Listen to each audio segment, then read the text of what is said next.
So it's now event season. If you're an event, exhibition, open day or summer fair, give the team at Fast Signs a call. They can help your event stand or stall, stand out and make a statement. From banners and flags to tablecloths and backdrops, the team at Fast Signs would love to have a chat with you and see how they can help. Just check out fastsigns.com/Leeds, and if you mention the Lot Pod, I'm fairly certain the guys, Andy and the team, will give you a really good deal. Hi everybody, and welcome to the Lot Pod, the Leeds Rhinos Lot 17-8 podcast, kindly sponsored by Fast Signs. We're here again at the amazing Brotherhood Bar for a very special Lot Pod special, where we're very privileged to be joined by not only the Leeds Rhinos' greatest ever player, but the greatest ever player to play the game.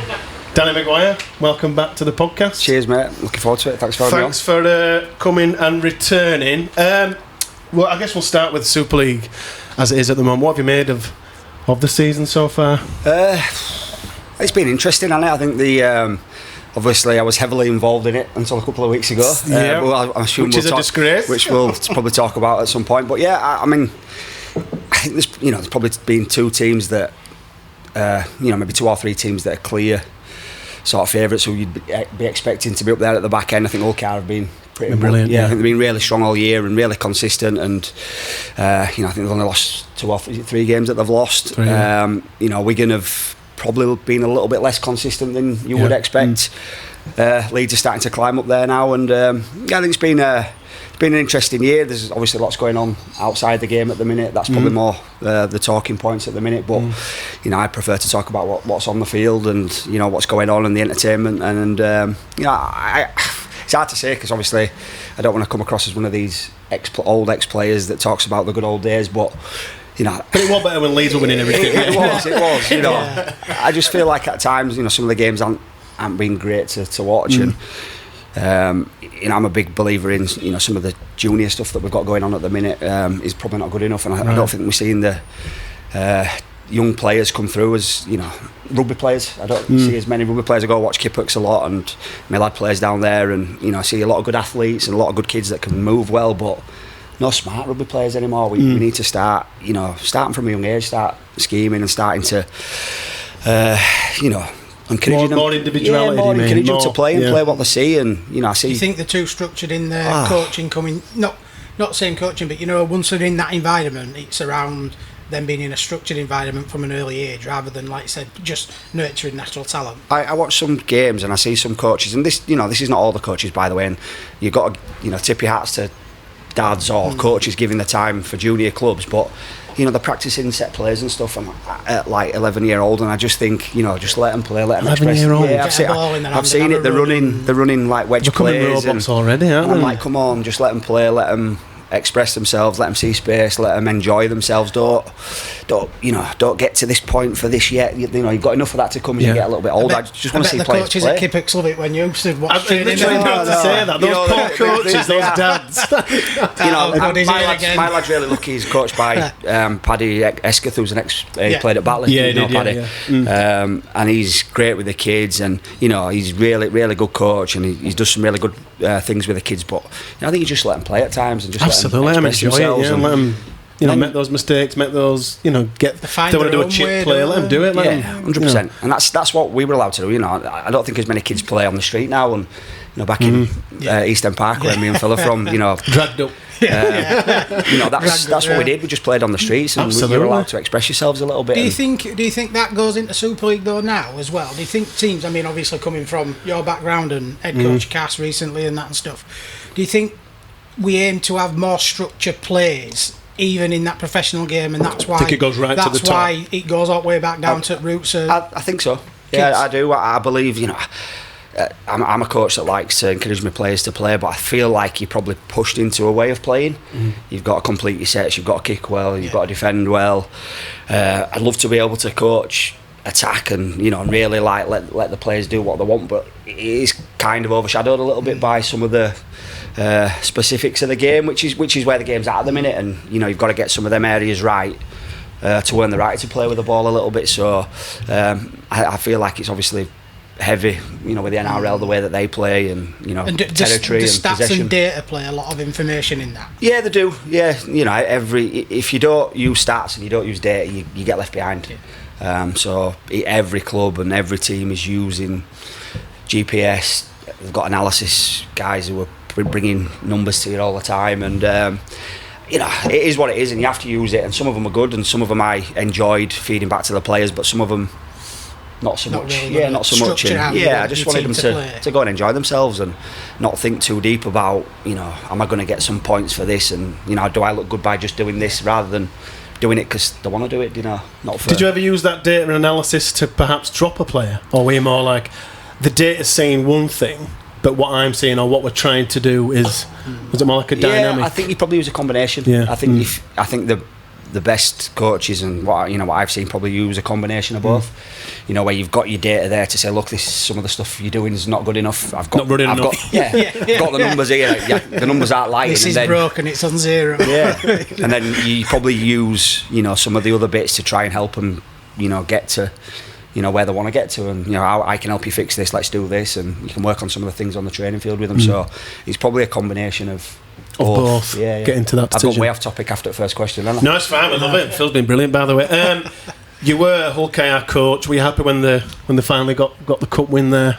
Yeah, that hood off the back. I loved my time at KR.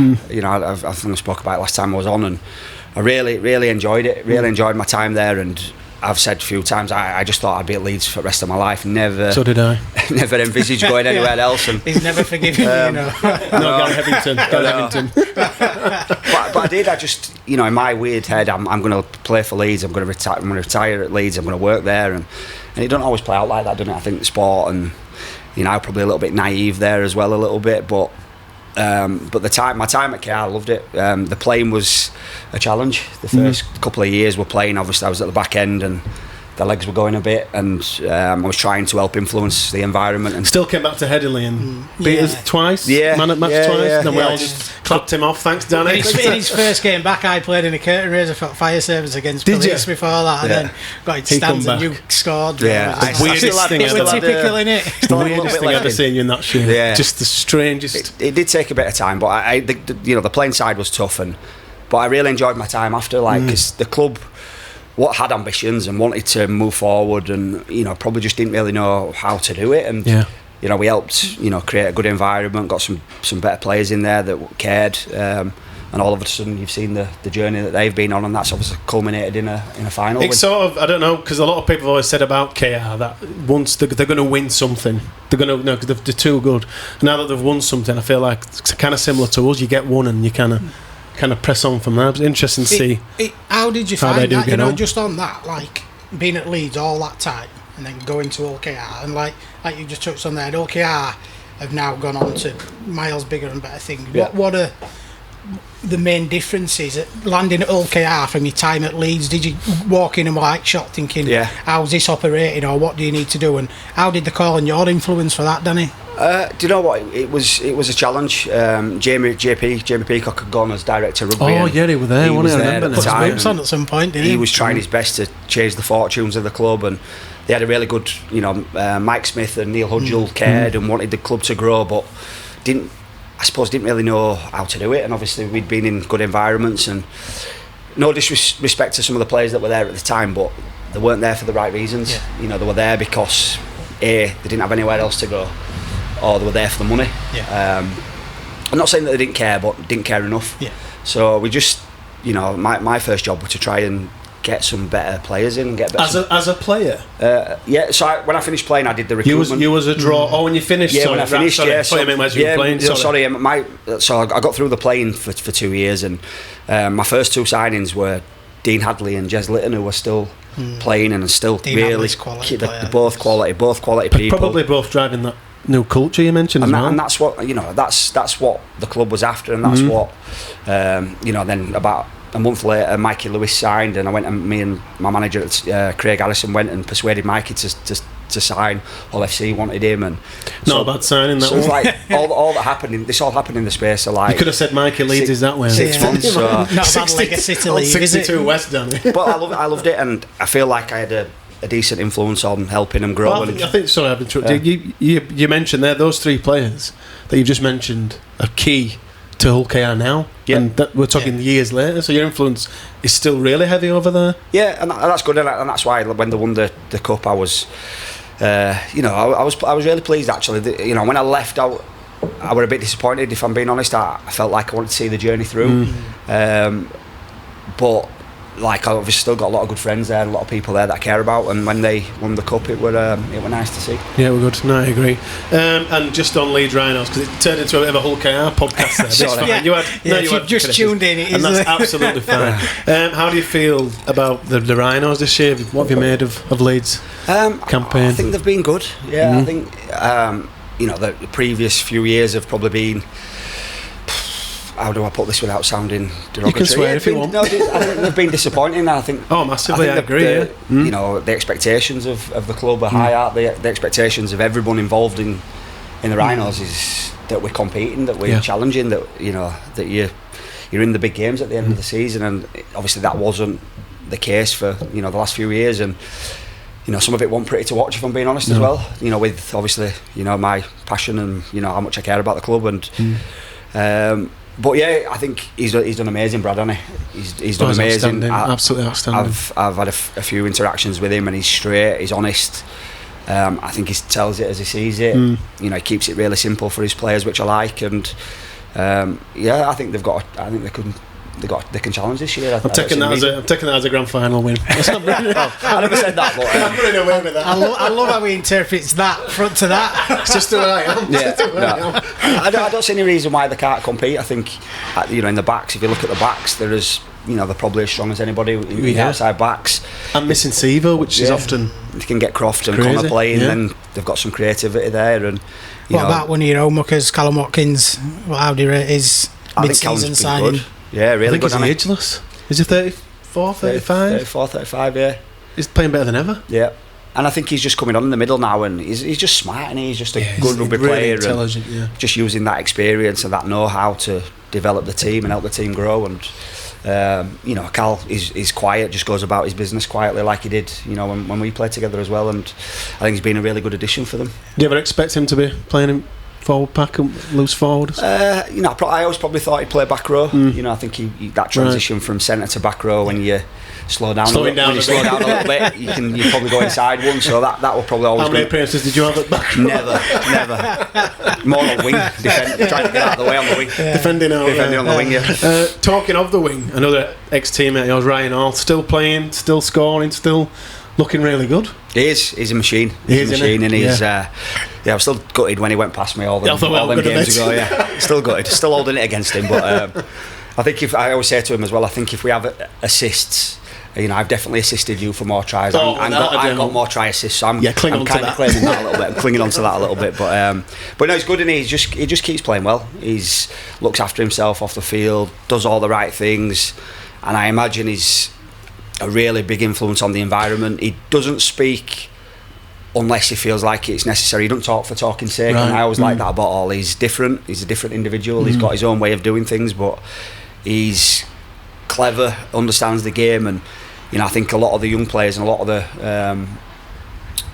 the what's the word here? He's just a good person to have in your environment. Absolutely. It's one of the things that when we were bringing him back, wasn't it, Phil, when we said he's going to be so key to our younger players, bringing them through. Same with, I didn't know Cal coming back, but when he came back as well, to have those two around, who have done it, they've been there, they've worn the t-shirt, 100%.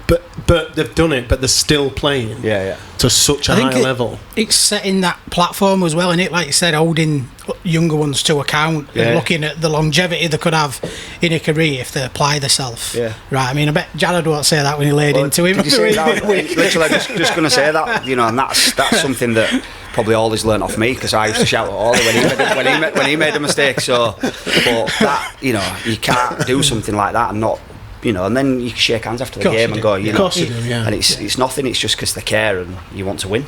But if Jared finds himself in that situation again, he'll just drop on ball. He's going to drop on ball. He's going to drop on ball. And do you think a question from James Keane, one of our viewers? Do you think Hawley will outlast Charnley in that top scorer bracket?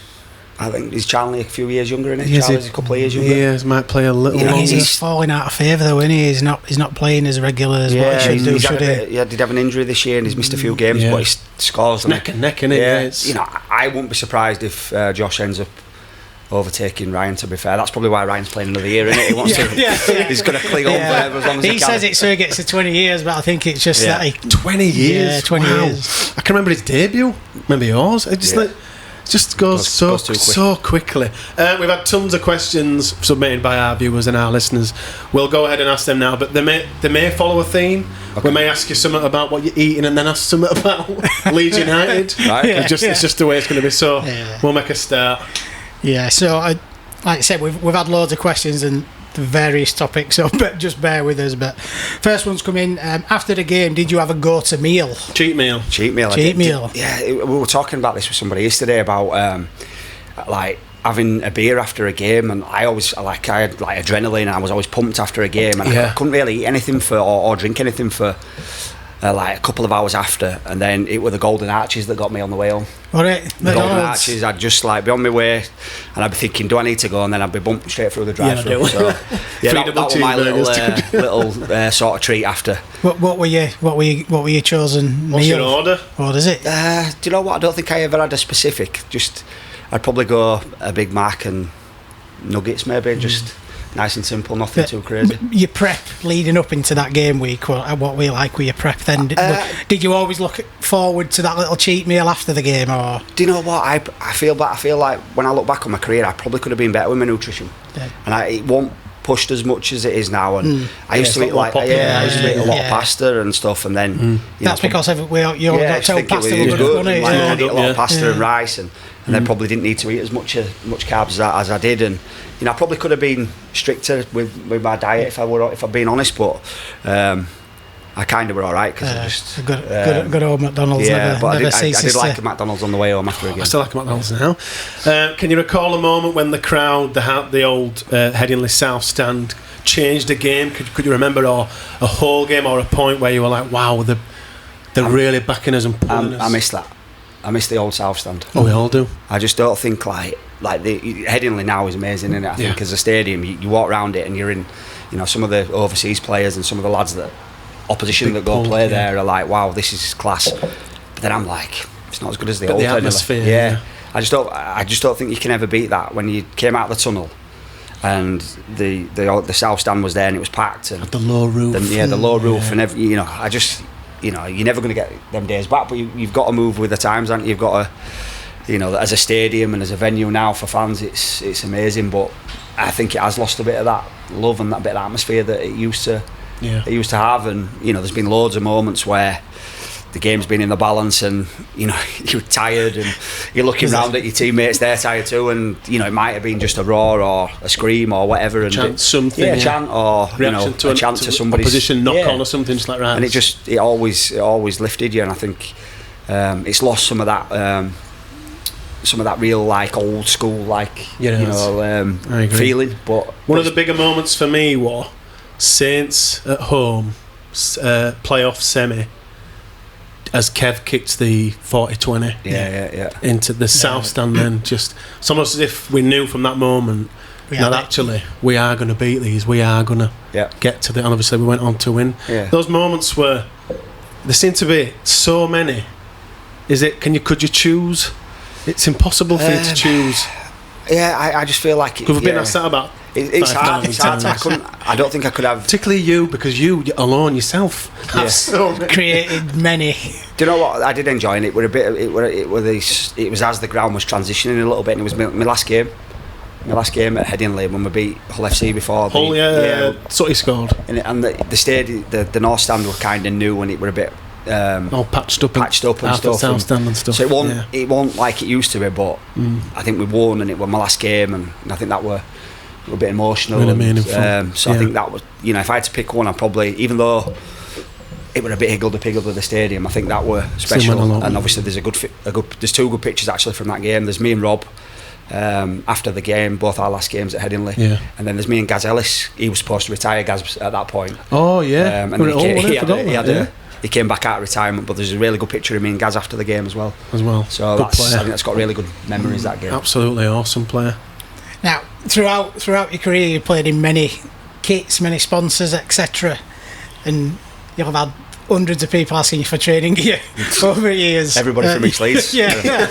But have you ever kept a piece of clothing or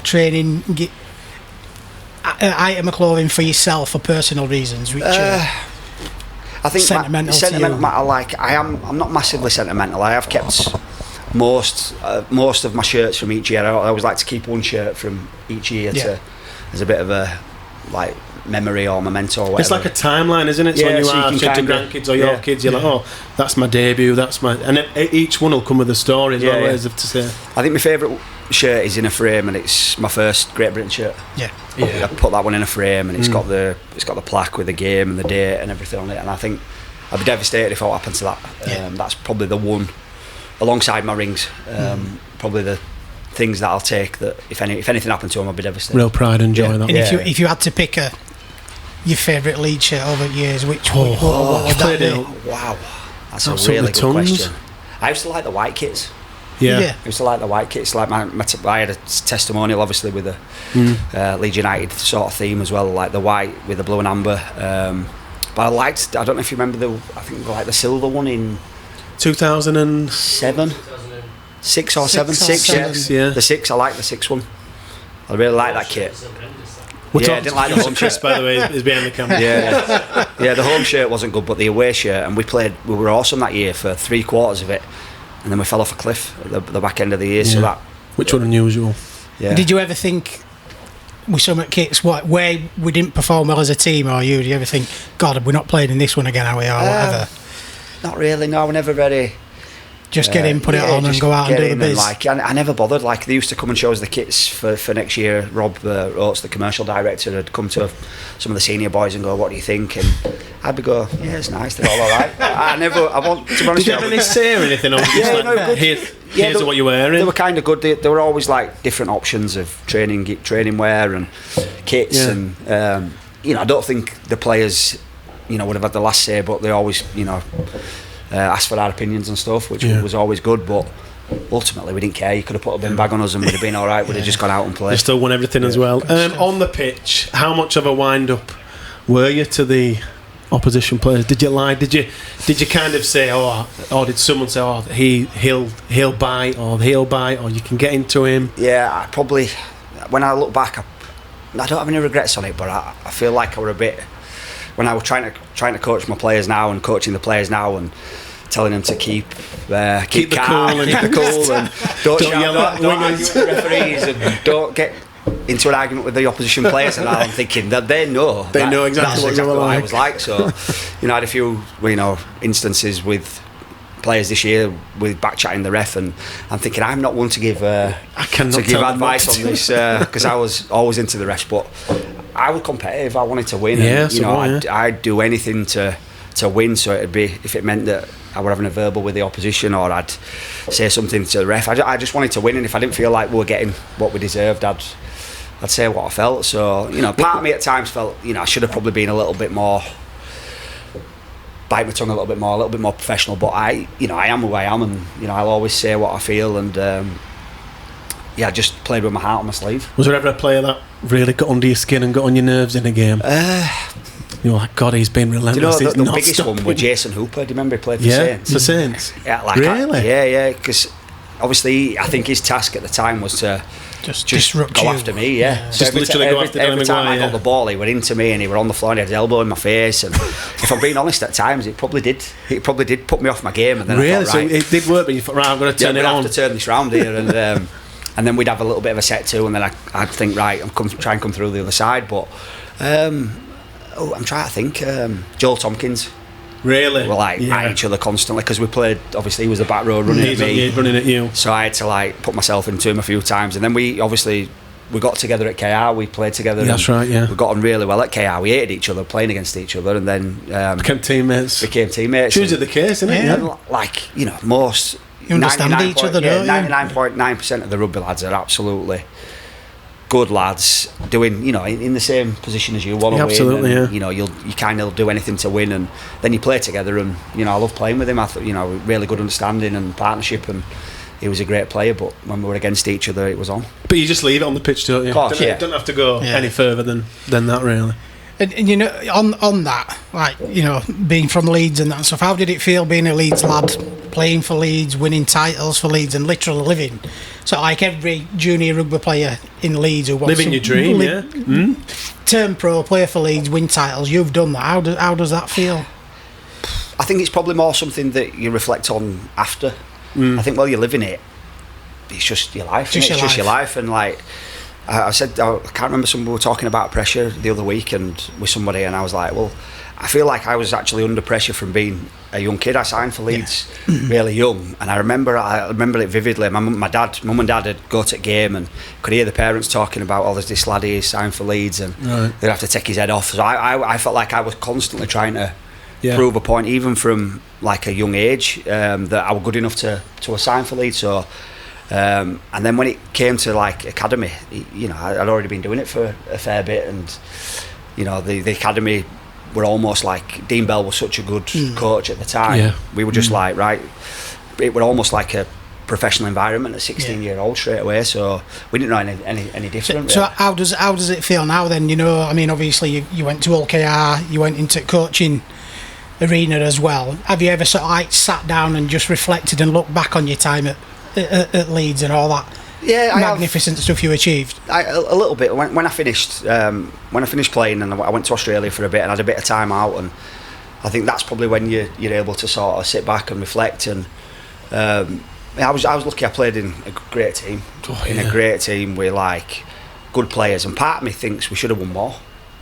We should have won more with the team that we had. Honestly, we should have won a couple more Challenge Cups. Challenge Cup. I feel like we could have, if me and JP wouldn't have got injured in 2010, we'd have won it in 2000. And I know I'm being greedy now, but you're right. But I feel like we probably should have won a little bit more, to be honest. So that's the competitor in me. But I loved it, and I'd in a click of what's a heartbeat, I'd be back in the mix playing if I could, and I still miss it every day. Certainly younger Danny McGuire, now if you could go back to yourself and then shoot forward all this time, would you be satisfied with what you achieved at Leeds? Really satisfied, and I did everything that I wanted to do. I played for my country, I toured, I went to Australia, New Zealand, South Africa, Fiji, Tonga, been to places that I probably could only have dreamed of when. Not bad for a lad from Eastern Park. When you ran out Phil Park. Phil was a good player when he was younger, actually. He was a good player when he was younger. Quite the accolade there. Play a bit. It pause now, Chris. Let's call it there. We'll leave it there. If you could watch one game, almost as a fan in the stands, you could watch the one game that you played in, is the one where you'd be like, right, I would have loved to have kind of been a Leeds fan to watch Leeds win that game. Is there one you could kind of pinpoint? Probably the 2004 game. I think we probably felt the weight and the expectations of everybody, because obviously it'd been so long since the club had won anything. We lost that playoff game to the first playoff game to Bradford, and everyone's looking around at each other like, we'd been so good that year, and everyone then starts to question, and you start to hear the outside noise a little bit. But I feel like as a fan, being able to watch that the first one would were amazing, be special, and I was just lucky that I was involved in it and managed to just only slightly involved. Yeah, pop up at the end and I suppose seal it. So, and I think I'm still lucky every time I'm out and about. People come up to you and speak to me about that moment, other moments. But did they buy you a drink as well? Most of the time. we are in Leeds. We're in brotherhood, aren't we? So I might have a beer after. Danny, if you could replay any match in your career, a win, a loss, or whatever, or change. Or change a result or direction of it, which one would that the one that got away? There's one that I would change. World Cup in 2008 against New Zealand. Wembley? No, in Australia. Oh, the Australia one, yeah, sorry, we went, it was the year after it was a nightmare of a tour. Yeah. Tony Smith was coach. There was too many Saints players, too many Leeds players, and we just never gelled. Just never gelled at all. It was bad, yeah, really bad. Do you think that was just due to the club rivalry? Yeah. That's interesting, because as you mentioned there about Joel Tompkins and yourself, you kind of on the pitch, but in that, we were too engrossed in hating each other, and we've been in that many battles for that many years and Saints were so tired of getting beaten. Yeah, no matter what. Play with these? And I feel like we probably missed a trick. We went out to Australia, and it was really the best tours I've been on are where you get there and everyone like has a beer and bonds and gels and gets to know each other, and it was too serious straight away, and we didn't have that time to be able to try and come together as a team, and then I actually played probably my best game for England in the semi. I scored a couple of tries. Yeah, you did. And I think it ended up 34-24, something like that we lost. And I feel like we had a good team. If somebody had been able to grab hold of it from that period, from like 4 to like 10, Great Britain had a good team. Outstanding. The first team, Great Britain team I was in was Andy Farrell, Kieran Cunningham, Chris Radlinski, JP. Stuart Field, and you know what I mean? It's not a bad side, is it? Honestly, not a bad lineup, is it? It's not a bad side. I remember I got there and I was looking around thinking, Jesus, this is crazy, but probably didn't achieve what we should have done. But then again, Australia had Kimali and Lockyer and they won Johns and Badeiras and Willie Mason. You don't have to speak about them. So, don't need to know about them. In an alternative life, completely different career, would you have been another sport, football, cricket? Cricket. Do you still play? Yeah, I still play. Yeah, I love my cricket. I do. I started back when I finished playing because I felt I missed competing. I missed being part of the team. I do a bit of. Well, I think I'm a better batter, but I've started to bowl a little bit now. I think. What do you bowl? Team just pies. very slow, medium slow pies, but seem to get the odd. What's your average on with bat then? I've had a few good scores. I'm not going to talk about that. Eddie's a 16 and 70 this year, but that's good. I played 5 or 6 times, but I love it. I do. Gets you away from. I remember as a kid, didn't you play at East Leeds cricket? Didn't you play in first team when you were like 15, 16? Yeah. They were just like. And I always wanted to go back. I always wanted to go back and play when I finished, and because I missed it really. Obviously, when I was playing rugby, you weren't allowed to do it. Both. But yeah, so I'm still playing Allerton Bywater, just Pontefract League, Division 4. Not the best standard. Am I still playing? It is what still it is. Playing. Golf. You know about golf? Golf, yeah. Sorry, I love golf as well, yeah. And this is a sport that's just frustrating, I think. I think cricket, because I played it as a kid, like I'm okay naturally, I know what I'm doing, but golf, like it's just. I've worked with a few golfers, and when they're playing well, they tell you they're playing golf. Yeah. They always mention it. They always I'm going down for the swing tonight, and then there's like a month or two where there's nothing. You haven't played golf for a bit. Do you still play? And they go, no, don't talk about golf. I can't hit it. I can't. Seems like the most frustrating. It's one of them sports that just brings you back down to earth with a bang, doesn't it? You think you're mastering it, you get a good drive, a good shot, put it for a birdie, and then you're like, one, don't you? do 9 on next hole. Yeah. Oh, brilliant. Which, out of all your trophy wins, which trophy win had the biggest, wildest after party? Or which one sort of like meant most to you? Do you know what I mean? And you thought, right, that's it. Some parties after. There were some good parties, to be fair. I always enjoyed the bus trip back was always the best from Old Trafford or Wembley, like when we won at Wembley, so it's just the players. So there's and the staff, obviously. But then, sometimes you have to see your families after, and you do events, and obviously the fans. After a grand final win, did you stay over in Manchester, or did you come back? We'd always come back to Headingley and meet with the families and sponsors and stuff, so you always had like bits to do, but that like couple of hours I feel on the bus from Old Trafford back to Headingley, we always used to tell the driver just to go real slow. Turn like 50 mile an hour, like everybody beeping at him as we're driving on M62, just so you can take that were our time together, and that were always the best time. We'd get the songs on, we'd be singing, we'd be having a beer, and I think I probably remember them moments more than any of the other sort of. Probably can't remember any of the other ones because probably had too many beers after. They're the ones what meant the most. But the bus trip after on the way back to Headingley was always special. Good. You have been a head coach. You have still got ambitions to be a head coach. Did you ever join in training? Yeah.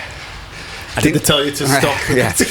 I didn't join in as much this year when I was head coach. I thought I'd take a step back and I had to observe a bit more and let the coaches coach. And but whenever we were short, I used to put my boots on and jump in. Yeah, I loved it. Close to registering? A few times. Yeah. At KR. Yeah. There were a couple Got of times. to the bare bones. We had no players one year, and I was looking around thinking, I'm going to have to wear some. I've got my boots. We managed to salvage a team together.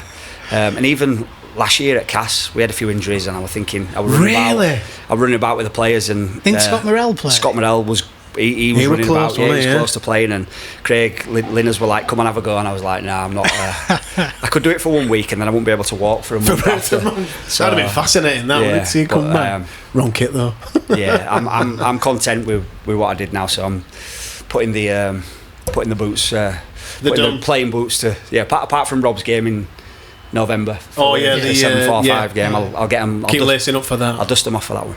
How was it playing in that game? Do you know what? It was good. I enjoyed it. Did you understand the rules? Be honest. Did the ref? I don't really. Was know anyone bothered? Yeah, no, I don't think anyone was bothered, and I think the rules are going to be tweaked a little bit to suit the union a bit more this year, so it could be a bit different. Give them a chance.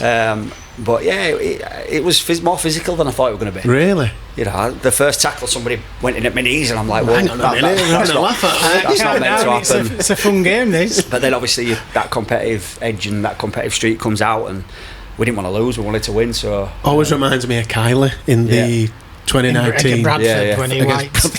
Who did he wipe out now? Caught someone. He were on trial, one of the kid. Yeah. I think he was only a trialist. He caught someone, and when it Ben Failer ref went over like, Kylie, just take a break. I don't think he took JP out. He'd been retired 4 years. He came running out. And then he took JP out, and JP had a big gash on his head. And that's Kylie in a nutshell. I remember Keith Senior making a break. Do you remember? And he ran about 10 yards. Oh, fucking! I just stopped. Laid on floor. I'm tackled. Yeah. I'm done.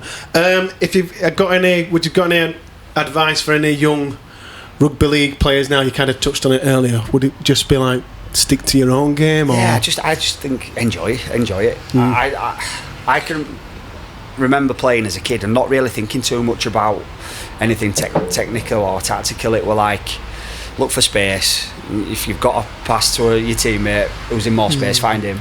You know, I don't think we have to overcomplicate the game too much, and listen to your coaches as long as they're giving you the right advice. You know, but mainly is go have fun. Just enjoy. Don't think too deep about the game and play to win. You know, I don't like this. No leagues and not just play for fun. Just play for fun. Need that competitive edge. They should be competing at that's the world, isn't it? We either win or lose. Because and then you're setting them up for something that doesn't exist. Because when they get to a level, they're going to be like, "Oh, hang on, this is." It doesn't make a difference. It has to have that competitive sport, innit? There should be a win. There should be a lose. There should be a table. You should be able to see where you are. You should be able to look. You know, I want to drive to get better. I think you see your progression, don't you? You can see. You think last year we finished second. This year we finished. But that's just how it's always been. I don't see why. It's a bit political nowadays. I can't say too much on that. Sorry. What's next for Danny Maggs? Head coach, still your ambition? Yeah, I think so. Yeah, it hasn't put me off this, obviously, the spell, and I enjoyed it. I enjoyed it. I enjoyed being in charge. I enjoyed making decisions. Some of the parts of being a head coach I'm not too fussed with. I love coaching. I love being on the field. I love trying to help the players get better. I love trying to influence and use some of my experiences. Some of the things that you have to deal with as a head coach off field and not particularly, but I understand that the more management side of it. You might have a welfare issue, you might have a commercial issue, you might have something that you've got to do that's not really, that takes your time but not important for your team. Do you know what I mean? Not important as in Friday night's important for me, we're playing Wigan. That's what's important, but then you get distracted a little bit. You spend most of your week dealing with something else. But then I feel like if you can put a good team together and have a good organisation, I was just telling you before, and probably don't really want to say it on this pod, but I went to Wigan and spent a few days at Wigan and just do everything right. They've got everything in place. They've got great people working there. Matt is smart, understands the game, great coaches alongside him, and they just do things right. And I think if you can get to that position, then you know, I think a head coach is not easier, but you know, probably more how I see, you know, how I see it playing out, or saw it playing out. And if you could go back, starting at Castleford tomorrow or in an head coach role somewhere, what difference or changes would you make knowing what you know now from your past experience with it? Yeah. I wouldn't change too much. I think you know, I was an inexperienced head coach, and it was never going to be perfect, and you know, I was always going to have some little issues, and you know, there were the odd thing here and there that I might have done different, but yeah, I'm pretty content with what I did. Good. You know, I felt like I didn't get much time to plan a pre-season, and you know, I had a week, 10 days to do that, and I feel like the lads got a really good pre-season, and they had a good programme. You know, they were enjoying it. It was a good environment to be part of. It wasn't just transferring into, you know, as much as I would have liked onto game day. So yeah, there's a bit of disappointment there, but I'm just using it as learning, and I've got no regrets. You know, I think you only regret something you don't do. Yeah. You know, if you miss an opportunity and look back and go, you know, I wish I would have had a stab at that. You know, I've had a go, didn't quite work, but on to the next. No, good. And then in terms of the next opportunity, is it just head coach after? Is it an assistant? Are you open to all kinds of kind of offers or potential offers? Yeah, anything. Yeah, I like coaching. I like coaching. I like helping players get better. You know, I don't know everything. You know, I don't know everything in the game. I'm still learning as well. But I like to help use some of my experiences, and you know, whether that's as an assistant or halfback coach. Yeah, I've thought about that for a while. I'm just there's not no sure. one better to learn off. I'm just not sure there's a market for it at the minute. All right. To be able could you create to do like maybe yeah. It'd be something I'd be interested in working with the halves, and it don't, you know, I'm not sure there's enough money in the game to have you know, like in NFL where they have a well, even Rugby Union. I went to Northampton and went to Sale to learn and see what they were doing, and they've got coaches coming out of their ears. They've got everything. They've got a ruck coach, a line-out coach, a scrum coach, a backs coach, and all have their own analysis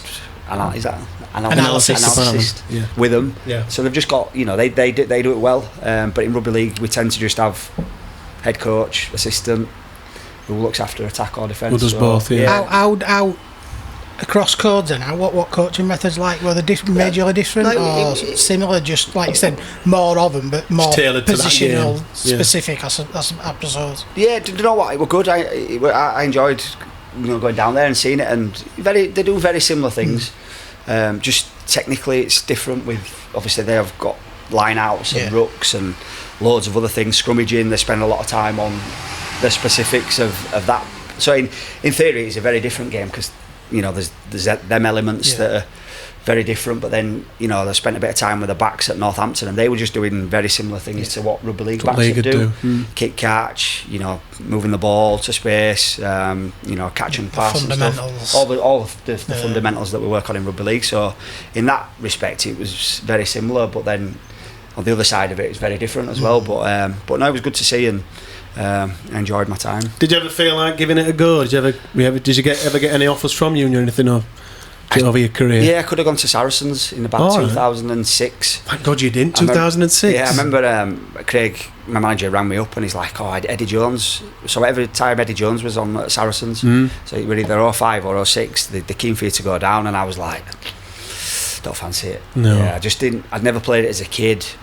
You know, I watched the game and I just couldn't quite see myself First in a position. Leeds, and I was like looking at it, and I was enjoying what I was doing. I was loving what I was doing. So I thought, why spoil it? You know, it'd have only been for financial reasons that I would have done it, and you know, I'd have left Leeds a long time ago if it were for financial reasons. Thank God for that. You made the right decision. Sod off Eddie Jones. We'll move on to some questions for your teammates.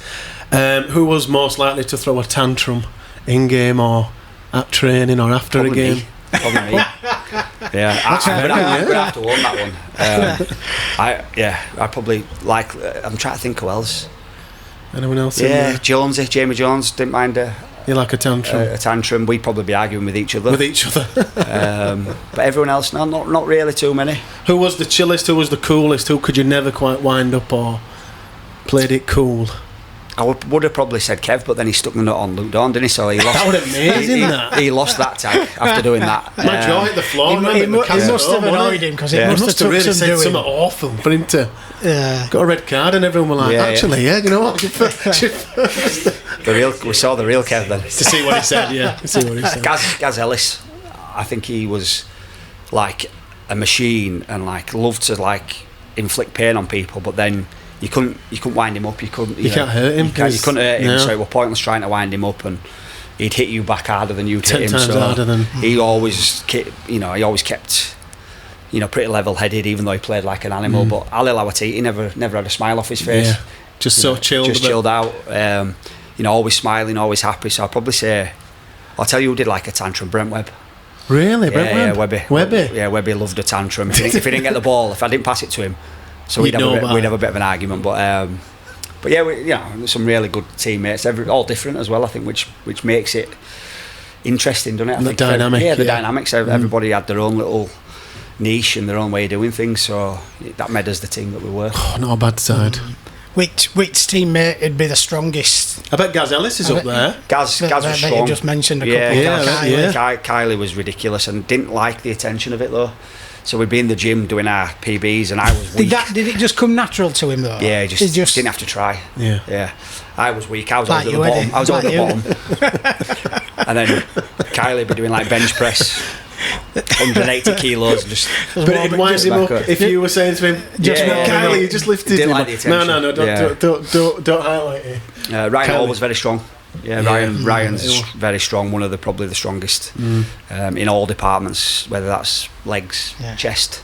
He's always got his shirt off as well. So Even now, always in his little odd ball. There'll be a calendar coming soon. Yeah.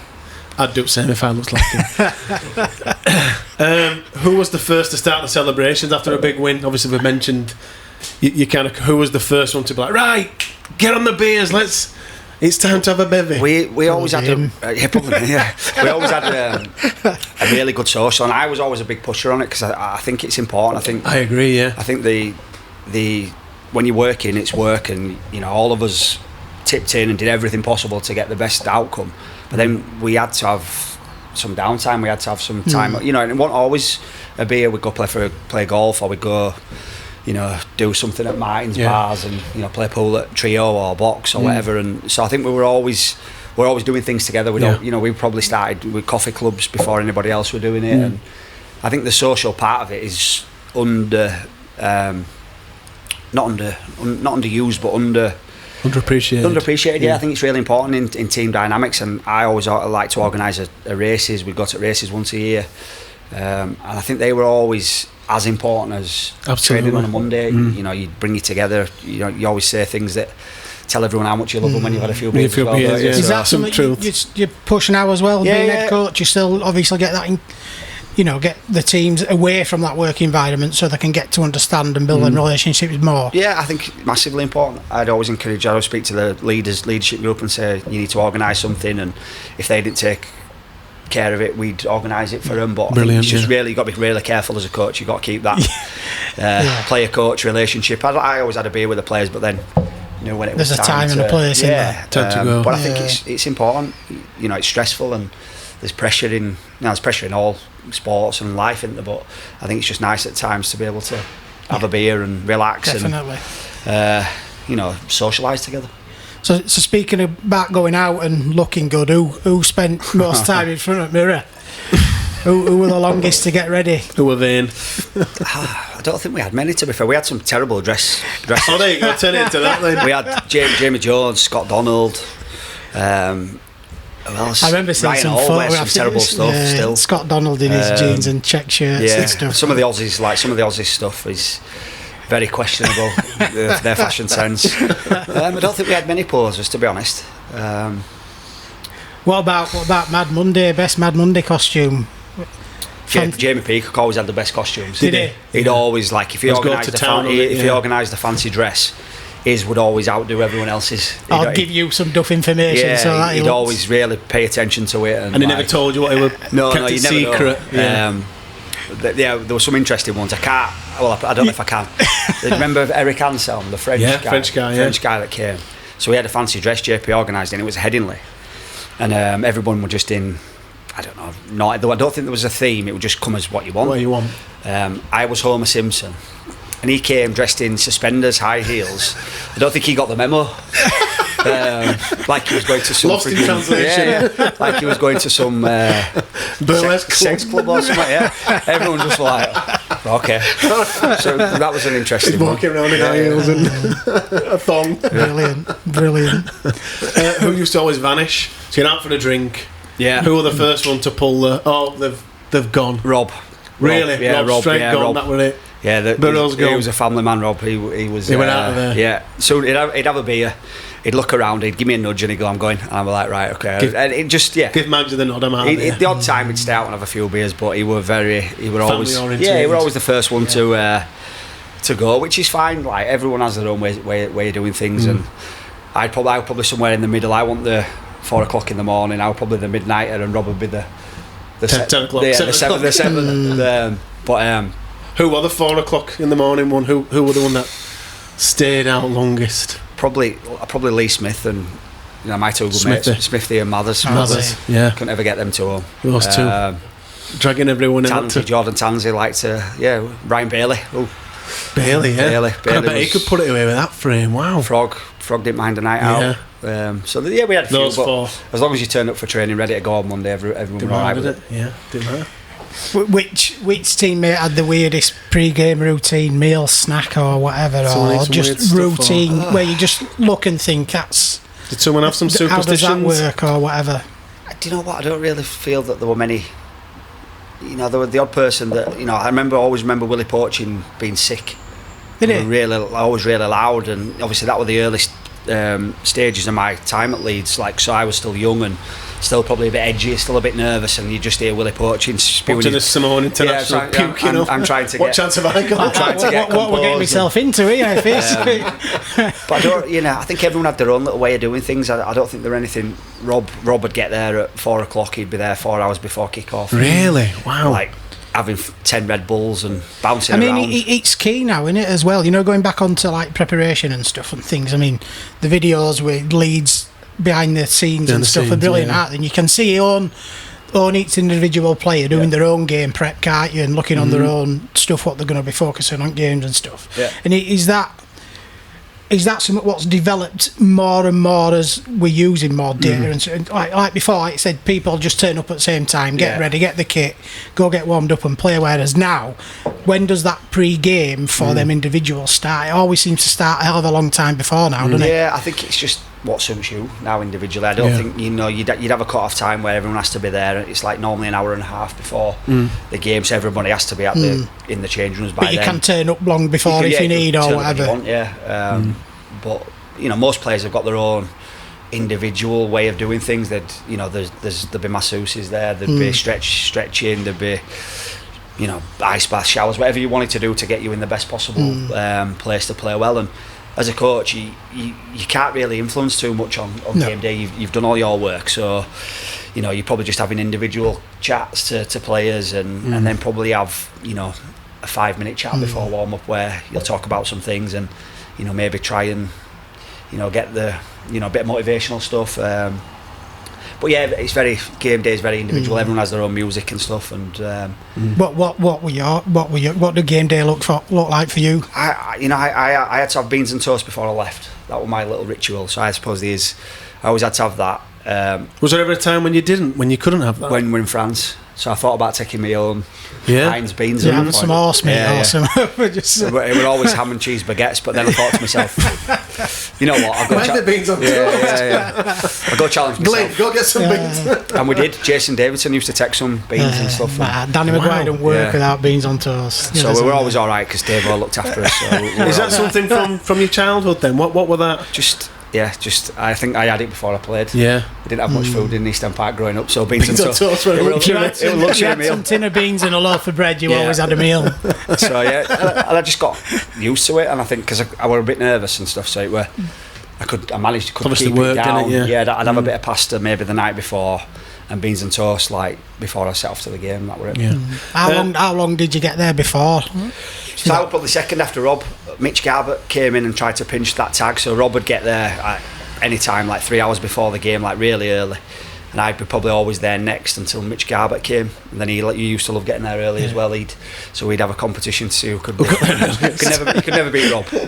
I'm sure he slept there. He were there that early. At 7 a.m. But yeah, I just like to. I'd always have a massage and and just do a bit of stretching and stuff and go to the toilet. I think everybody has a number 2 on game day. They're lying if they say they don't. Makes a bit faster, mate, doesn't it? And then over your Leeds career, we kind of touched on that you had an offer from Rugby Union. Did you get any other offers during your peak from the NRL or the Super League clubs where you were like, oh, that one's a bit tasty? Yeah, a couple NRL bits, but again, I never sort of pushed it any further than just an initial interest, really. I was always happy. Yeah. You know, and I always thought to myself, I'd be doing it for the wrong reasons. I'd be going financial reasons, really. Do you think that still exists, Danny? Not now. Yeah. No, I think players now, and I don't begrudge them, to be honest. No, I agree. Yeah. I think and I've seen it now with how cutthroat the game can be. You know, maybe if I were playing now at this age, I probably would chase the money a bit more. But at the time, we were happy. We had a great group. We just loved going to work. And it wasn't even work. It was my job, but I never classed it as work. I just loved what I did. Playing with your mates. Loved playing for the club and representing my city as well. So there's a bit of me now that probably would have liked a bit more money. But it is what it is. I've got lots of great memories that I probably can't put a price on. That side though, that golden generation. I guess there were offers for all of those, weren't there, at the time? Because you would all play top of your game, winning everything. So there must have been offers for. But Gary, so unique to keep you all together. Gary was so smart though. Gary never told you. Gary don't get he don't get the appreciation that he deserves. Gary, I agree. You know, and he's obviously at the back end now, and he's moving on to London. But you know, he was like, part of me is a little bit like, could have given you a bit more money, but he was so smart. He always had you in contract, and he'd always give you a little bit of an uplift, but you always had to sign more years, and so. You were never in a position like now. The players, I think it's like 18 months now that I can start negotiating. Where Gary were too smart. He never let my contract get anywhere near being down. I was always in 4-year deals, but I was always happy. So I was always happy to sign it. Yeah, it made sense. Gary was very smart, and you know, like a really big part in our success, and probably don't get the credit he deserves. We had him on the pod a few months ago, and we were talking about like players that he tried to sign, or were there any players that he missed out on signing, and he said his key thing was keeping what we had. He wanted to keep yourself, Rob, Kev, JJB, so he never particularly, obviously like someone like Danny McGuire became available, he went and got him, but he highlighted how important it was to keep that nucleus, to keep them tied down. So obviously he knew exactly what we had, and he wanted to keep you all. And I think he did a really good job at doing that. But then he added some quality as well, you know, like getting Gareth Ellis, getting Jamie Peacock, Brent Webb, getting Ali Lawaty. Unbelievable. You know, like some of them signings are ridiculous. Like you wouldn't be able just to get one of them. You know, if one of those were, I don't know, Widnes, and they said they'd have one of those, they'd be like, but then, for us to get so many. Yeah, some of the players that probably didn't have reputation that came over and were amazing as well, like Kylie, Brett Delaney, Scott Donald, who came over as like, you know, we're not the big reputations, but then we're outstanding. So I think the recruitment over my time there at Leeds, you know, there's maybe one or two that you could think of that weren't successful. Every other one were, and whether Gary were lucky or smart, I'd probably say smart. Were you ever kept in the loop with those signings? Like for instance, when Ali Lawaty signed, were you ever? Did someone just pop in and say, oh, by the way, Ali's on his way, and you were all just like, what? Ali Lawaty's coming? Yeah, Gary's the best at that. Just kept it absolutely You'd probably find out when it came on. Really? Really watertight, really nothing to do. Like, we never spoke about money or contracts or anything as players. We never knew. I wouldn't have known how much Kev or Rob or any were earning. That's a good thing, right? We didn't speak about it. Now the players talk about it. It's known pretty much how much you're earning, and you try. Players these days will probably try and use that to their advantage when it comes to negotiations. You know, it's more prevalent now about, you know, money and stuff, and that's fine. It's just the time that we're in. But we never spoke about it once.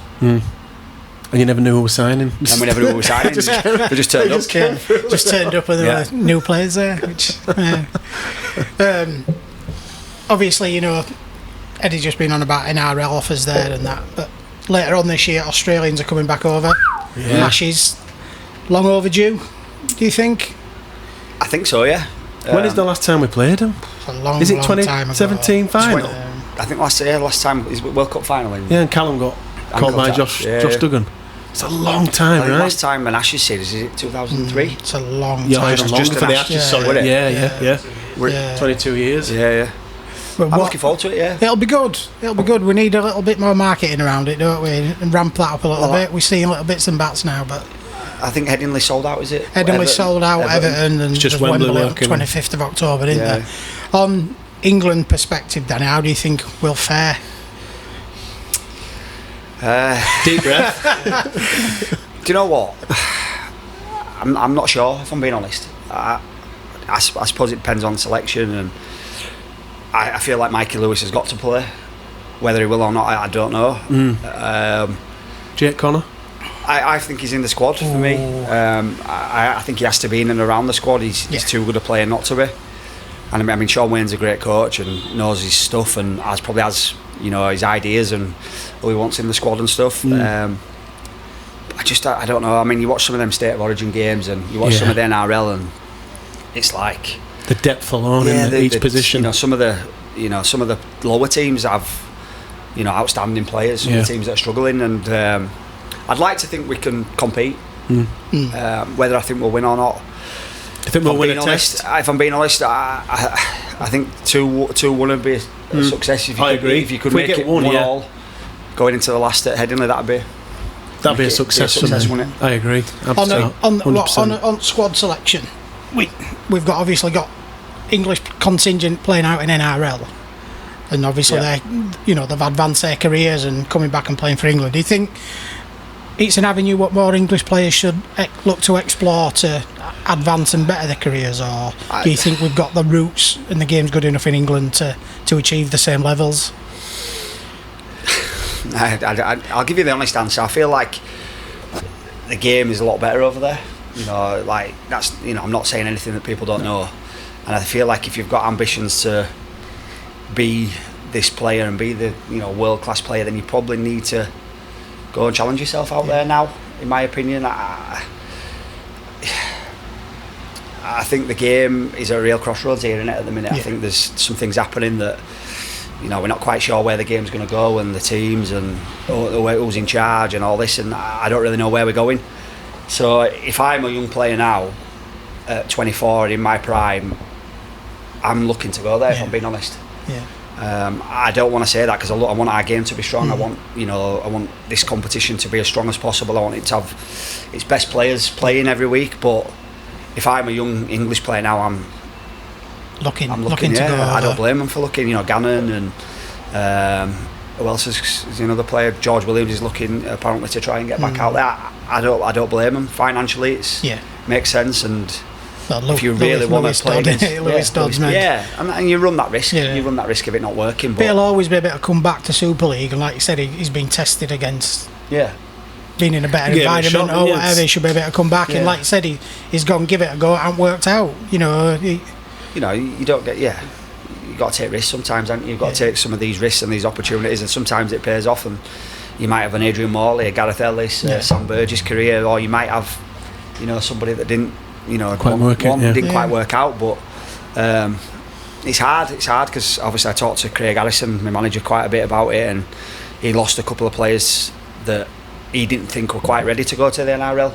Wanted them to enhance their career a bit more, get some more experience, and Lewis Dodder was one of them, and he decided on doing it, and it hadn't quite worked out for him. Just you mentioned there briefly about the 14-team Super League. What have you got some thoughts on that? How do you see that going? Do you think it's just been a bit rushed into it? Yeah, I don't know enough background stuff to be able to really give a proper answer. Do I feel like we've got enough quality players for 14 teams? Probably not. I don't know where the players are going to come from for these other teams. Probably where they've put the 10 overseas. I don't like that neither. No, I don't. And that puts our younger players a step further back on that ladder now, doesn't it? It's in development in Super League again. I just think you end up then just getting overseas players for the sake of it, because you can. Because the overseas players should be bringing something to the competition, should be adding something to the competition, whether that's what they've achieved or what they can do on the field, or what they're standing in the game. And if you're just grabbing somebody out of the Queensland Cup who's not played, no disrespect to it, but I just don't get the benefits of the game. I don't get the game as a whole. Some will pay off and be okay, but a lot of them will probably end up just going back and not being a success. So I'm not a big fan of it, to be honest. There's nothing I love more, obviously, apart from winning trophies, but watching an academy product make their debut. And I feel like we've got loads. If we're just obviously moulding this to Leeds, we've got loads that are due their debut. And I'd be so disappointed if it was like someone like you said, just to come in and it knocks someone like Jack Sinfield down, or whoever further down that pecking order. I'd be like, I really want to see them come through, like yourself did, like Rob, like Harry Newman. That progression is absolutely key for the safety of the game protecting ourselves. I just feel like that's, if you look at the clubs that have been successful over the last 20 years, they've all had really healthy academies, and you look at the squads, they've all got a certain amount of homegrown players that have come through the system in the team. So to be successful, you need your homegrown players. I'm not saying that's not me, that's facts. That's factual. And I'd hate to see some of these young players, at Leeds, Alfie Edgell, Riley Loam, Presley Cassell, somebody come over and take their opportunities. I'd like a club to come out and go, you're going to use the 10 quarter spots, we're only going to use 5, and we're going to give our academy, just let everybody know, how good would that be? Make it clear. And if they win something, but rest of the league, we'll see how it plays out. Leeds United. Yeah. Calvert-Lewin's just signed it. He's literally just signed. We're in Brotherhood now, and it's on Sky Sports News. Bad deal. We all know you're a massive Leeds United fan, mate. How do you think they're going to fare this season? How are we going to go this year, Danny? First season back in Premier League. I want to be really, really optimistic here. It's hard doing it. I really want to be optimistic, but I just Is it a season of disappointment or stabilisation? I just think it's so hard, isn't it, for the teams that come up from promotion to actually, unless you spend hundreds of millions of pounds, then how can you compete? No. You need to get lucky. You need to unearth some gems, and hopefully we've done that. That you can buy, and maybe then sell a bit like what Brentford, Bournemouth, and that type of do, Brighton, and then do that every year. But I'd love to be optimistic, but I feel like it's a big ask, innit? It's a really big ask. Will you be getting there this season? I'll be going as much as I can. My good pal Steve, who represented his Apache, he used to have a table, so I used to go regularly with him, but he's spending a lot of time in Spain now and done his sponsorship. So, so I'm open to invites. Anybody got any spare tickets? Send them my way. Good lad.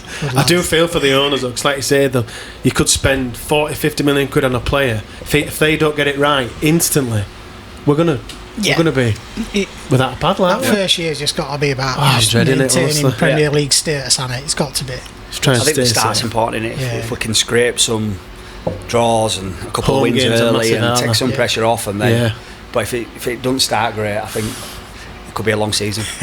A few more questions from our Instagram. Rhinos Roundup asks, who do you see as the most imperative player in the current Leeds squad? Is that good question? Jake Connor? I think he's probably having the biggest influence on the games at the minute. From a Leeds point of view, I think when he plays well, Leeds play well, especially offensively with the ball. I think Ash Hanley's move to centre has been good. I always, again, me and Craig Harrison, Craig always thought Ash were a winger, but I felt he could play full back. I felt he had a bit of game in him to be able to move positions, and I think he's shown that. I think he's a great winger, in world class winger, but I think he's settled right in. Settled in, yeah. I think absolutely. He's looking good. Great, I love Ash. I think he's a great kid as well, and his testimonial year this year. So I can't believe that. Yeah, he's a good kid. 10 years of Ash. Jared O'Connor's been good. I like watching him play. Tough and plays tough and does all the stuff that go unnoticed a little bit. I think he just tackles, doesn't he, and does he's a all the machine leads out tackler. defence. does all the stuff that people probably don't appreciate. Yeah, definitely. Following on from that, Sharpo 1995 has asked, who's your all-time favourite Leeds player? Good question. Who's Danny McGuire? Gary Schofield, my favourite Scully. player. Yeah, Gary was mine, and I speak to him regularly actually. So did he he's shape like a how mate you now. wanted to play? Something you based yourself a on? little bit, or? yeah. He was unconventional. I think he's still unconventional now. Isn't he? Yeah. He does it his own way and says it his own way, which is brilliant. Which is good, isn't it? Like I said, never changed. He just had like an aura about him. He did things different, didn't he? When I'm watching a game, I'm looking for somebody to excite me and to make me think, to make me want to go back and watch it again. If I'm a fan, I want somebody to excite me, so I go back and watch him again next week. And Mikey Lewis and Bevan French, they're probably the two in the game at the minute. But Scully was my idol and player that I tried to sort of replicate. Plenty of time doing the Gary Schofield dives on East End Park or on East Leeds at the top there. Yeah. I think it's, I won't say often, but it is forgotten just how good Scully was. Yeah. You're literally talking about what at one moment in time the best player. Would that be probably the best or one of? Not far off. Went over to us. Him and Ellery. Yeah. The big thing I think is, which I suppose backs that up, is that he got invited to Australia for his 60th, and he was on some shows down there, and he's really well thought of in Australia. And I think over here we tend to forget. How much still remember his time in Oz, don't they? Yeah, really well. That this English guy's come over and played in NRL and been a success. Yeah, you were like the first one with Ellery Hanley money. He's like second most capped player as well, and you know what I mean. I think we're probably because he didn't obviously win as many team what did he get? A Yorkshire Cup at Leeds, 88 Cup. Ellen Road. Cass at Ellen Road, wasn't it? He got interception and went full length. Yeah, went all way, didn't he? Yeah. So we probably play that down a little bit because of not as many trophies there, but he's legend. Still, absolutely. That'd have been a good half-back pairing. Yeah, I wouldn't have minded. He'd have been pinching all my tries though, so you'll still be playing six though. You'd have been waiting for each other. We'd be knocking each other out. Ben Winterburn asks, what would it take for you to return to Leeds Rhinos?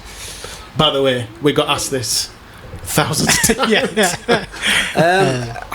I'd love to go back to the club in some capacity. Is that next question? Yeah. I'm actually working next Thursday with Rob Oates doing some. That's when they're going to sign the contract. Some commercial stuff. So for the KR game. Oh, brilliant! So I'll be back. I go back regularly. I go to quite a lot of the games anyway. And I'd love to go back at some point in some capacity. I think it's got to be the right time and the right opportunity, and the staff that they've got there at the minute looks really settled and they're doing a really good job. So there's probably not many opportunities there at the moment. But you never say never, and I love going back, and maybe in the future at some point. Yeah, definitely. What, out of all the grand finals you played in, which one do you rate as your best performance? Probably 17. Yeah, that determined that game just so you're like a man possessed. I think nothing would have been able to stop me that game. I was just that focused and that driven to make sure, I suppose, that I finished on a high and Rob finished on a high, and whatever would have been thrown at me that day, I feel like I'd have been able to handle it. And would that be your most memorable grand final as well for them reasons, or is there something else which you think this is a really good one, even though they're all good because you won them all, but which is that the one what sticks in your most? I think 4 because of what it meant to everyone and the first one, but 17 personally, selfishly, just because of, and I had a tough year really with Brian. We'd not, I don't think people as a coach and a player, you don't always have to see eye to eye, but you still go out and do your job. You still respect him, and I had really good 7 years. It was just the last sort of 6 months that were tough, but that was my way of I suppose sticking to it. Yeah, a little bit of I'll kind of show you how this is going to play out, and I think I was that determined that don't get me wrong, Cass were really good that year, and they probably, if we're being honest, probably deserved something a bit better, but I kind of wasn't going to let that happen. I know they had some issues with Zach and stuff, but I still feel like if Zach had played, we'd have beaten him. We'd have beaten him with 9 men. But going into that game, being outside Old Trafford, Cass were amazing that year. Yeah. They were honestly played some of the best Super League rugby in the Super League era. But I never ever felt, and I'm being deadly serious, that they were going to beat us in that game. Ever. Did you feel exactly the same then? Do you know the big thing in the week? I don't know if you remember Stevie Ward dislocated his shoulder. He did in the whole game. In the whole game, and like he was a big player for us, Stevie. Yeah. And everyone were on like tenterhooks waiting he had his scan on like the Monday, and everyone were waiting for this news that he were going to be able to, he were going to be out and he wasn't going to be able to play. And when Stevie said, "I'm strapping it up, I'm playing," everybody just were like, and I don't think Stevie realised how much that had on me and impact it had on me. Really? Wow. Yeah. And he was only young at that. Really young. Stevie, 19 then. Yeah. If that. And that had a big influence on the team. I think him showing that character and that, like, his shoulders hanging off. He's still going to strap it up and play, and he played really well. Yeah, he had a good game. And I think that gave everyone a lift without probably Stevie really knowing it. And I hope he watches this and knows that he had a big influence. Well, we'll clip it. We'll clip that for you, yeah, Stevie.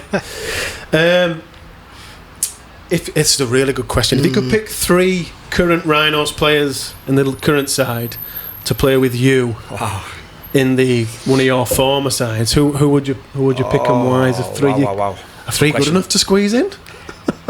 Probably. Ryan Hall, because he's Callum, that's an easy one. is it a cop out? Callum, there you go, 2 tap-ins. If I can have them, I can pick one. I think Lucky would have gone well with you. Lucky Miller, he'd have settled in we nicely. had some really good fullbacks. Like Richie Mathers were class, and then Webby was unbelievable, sensational. Absolutely sensational. And then Zach was fullback as well, and were unbelievable. So we were blessed. But yeah, probably Miller. I think he'd go alright. I think he'd settle well. Yeah, I think he'd go well. Might have to bear with us with this one. During the golden generation, what would you attribute?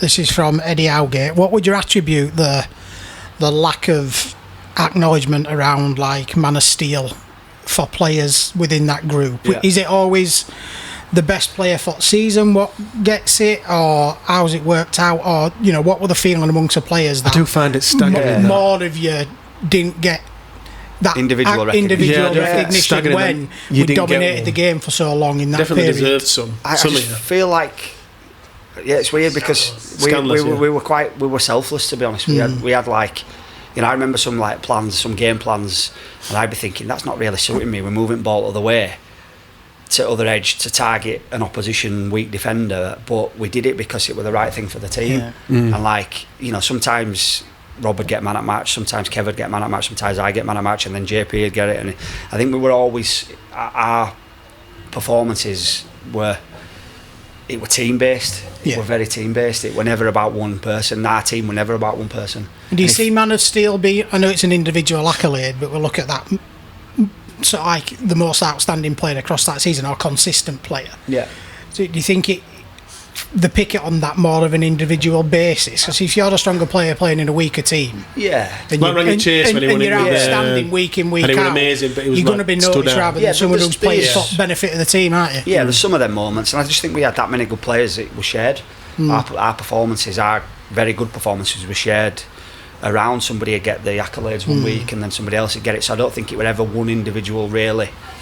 And did you ever speak about the Man of Steel collectively? No, never once spoke about individual accolades in the team at all. Never. That's amazing, isn't it? Never. That's absolutely great culture. Amazing. Great culture. Danny, thanks a lot for joining us. Thank you. Thank you to Phil. Thank you to Brotherhood. Thank you to Fast Signs. You are available and open to offers, and we're excited. You can just start the podcast. He's doing the podcast, and we're excited to what comes next to you. And we wish you all the best in the future. Take care, everyone.